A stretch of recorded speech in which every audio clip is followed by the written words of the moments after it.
Perkenalkan, nama saya Ratu Ayu dengan NIM 1052202249 dari kelas 6F Prodi Ilmu Pemerintahan UIN Sultan Toha Saifuddin Jambi. Di sini saya berkesempatan untuk mengikuti ujian akhir semester dengan MK Statistika dosen pengampu Ulfa Husna MPD. Yang pertama ada populasi. Populasi merupakan keseluruhan objek ataupun subjek yang menjadi perhatian peneliti. Contohnya, jika seorang peneliti ingin meneliti tingkat kepuasan PNS di Batanghari, maka populasinya adalah seluruh PNS yang ada di Batanghari. Populasi dapat bersifat finite, yaitu terbatas, ataupun infinite, yaitu tak terbatas, tergantung ruang lingkupnya. Semakin besar populasi, maka semakin kompleks penelitian, karena dibutuhkan sumber daya yang besar untuk mengakses seluruh anggota populasi. Berikutnya ada sampel. Sampel yaitu sebagian kecil dari populasi yang dipilih untuk mewakili keseluruhan populasi tersebut. Contohnya, dari 10.000 PNS yang ada di Batanghari, peneliti bisa mengambil sampel 500 orang menggunakan teknik sampling tertentu. Pengambilan sampel dilakukan agar efisiensi, waktu, biaya, dan tenaga lebih terjaga. Penting bagi peneliti untuk memilih teknik sampling yang tepat agar sampel benar-benar representatif sehingga hasilnya bisa digeneralisasi ke populasi.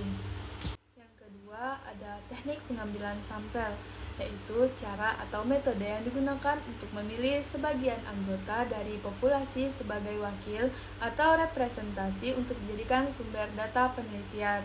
Nah, teknik ini sangat penting loh karena akan menentukan validitas, reliabilitas, dan generalisasi hasil penelitian. Jenis teknik pengambilan sampel ada dua. Yang pertama yaitu sampling probabilitas, yaitu sampel yang diambil secara acak sehingga setiap elemen populasi memiliki kesempatan yang sama untuk dipilih. Yang kedua ada sampling non-probabilitas. Sampel ini tidak diambil secara acak sehingga tidak semua anggota populasi memiliki peluang yang sama. Intinya, teknik pengambilan sampel bukan hanya soal memilih responden secara asal, akan tetapi harus disesuaikan dengan jenis, tujuan, dan karakteristik populasi penelitian.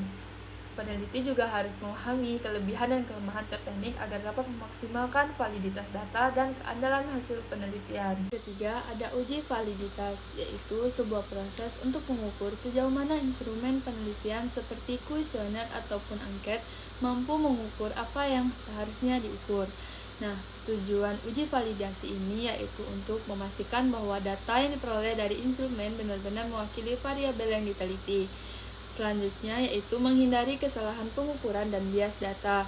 Dan yang terakhir menjamin bahwa hasil penelitian dapat dipercaya dan dipertanggungjawabkan secara ilmiah. Secara statistik, jenis uji validitas terbagi menjadi dua, yaitu validitas isi, yang berarti menilai sejauh mana isi instrumen mencerminkan seluruh aspek variabel yang biasanya dilakukan oleh ahli. Selanjutnya ada validitas konstruk, yaitu mengukur konsep teoritis yang ingin diteliti dan diuji menggunakan teknik statistik seperti analisis faktor. Yang keempat, ada uji reliabilitas, yaitu pengujian untuk mengetahui seberapa konsisten dan stabil suatu instrumen penelitian seperti kuesioner dalam mengukur variabel tertentu secara berulang-ulang. Nah, tujuan uji reliabilitas ini yaitu untuk menilai apakah instrumen dapat dipercaya, memastikan bahwa hasil penelitian tidak berubah-ubah secara acak, serta mendukung validitas hasil penelitian dengan data yang stabil. Nah, uji reliabilitas ini penting untuk memastikan bahwa alat ukur dapat menghasilkan data yang konsisten, akurat, dan dapat diandalkan. Tanpa reliabilitas, hasil penelitian bisa diragukan meskipun terlihat valid. Jika reliabilitas rendah, kemungkinan instrumen mengandung pertanyaan ambigu, tidak konsisten, dan atau kurang jelas. Nilai reliabilitas yang tinggi menunjukkan bahwa instrumen dapat digunakan dengan hasil yang stabil dan dari waktu ke waktu. Yang kelima ada instrumen penelitian, yaitu sebuah alat bantu yang digunakan peneliti untuk mengumpulkan data yang dibutuhkan dalam suatu penelitian.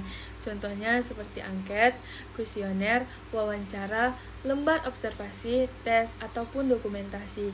Fungsi dari instrumen ini yaitu mengarahkan proses pengumpulan data agar sistematis dan terukur, dan menjamin bahwa data yang diperoleh sesuai dengan tujuan dan variabel penelitian. Adapun ciri-ciri dari instrumen penelitian yang baik, yang pertama ada valid, mengukur apa yang seharusnya diukur sesuai dengan teori atau konsep. Yang kedua, reliable, yaitu konsisten menghasilkan data dalam kondisi yang sama. Yang ketiga, ada objektif, tidak dipengaruhi oleh penilaian pribadi peneliti. Yang keempat, ada praktis, mudah digunakan dan tidak menyulitkan responden. Yang kelima, ada relevan, pertanyaan atau instrumen sesuai dengan tujuan penelitian. Yang keenam, lengkap, mencakup semua indikator dari variabel yang diteliti. Yang ketujuh, jelas dan komunikatif, yaitu bahasa mudah dipahami oleh responden. Sekian dari saya. Wassalamualaikum warahmatullahi wabarakatuh.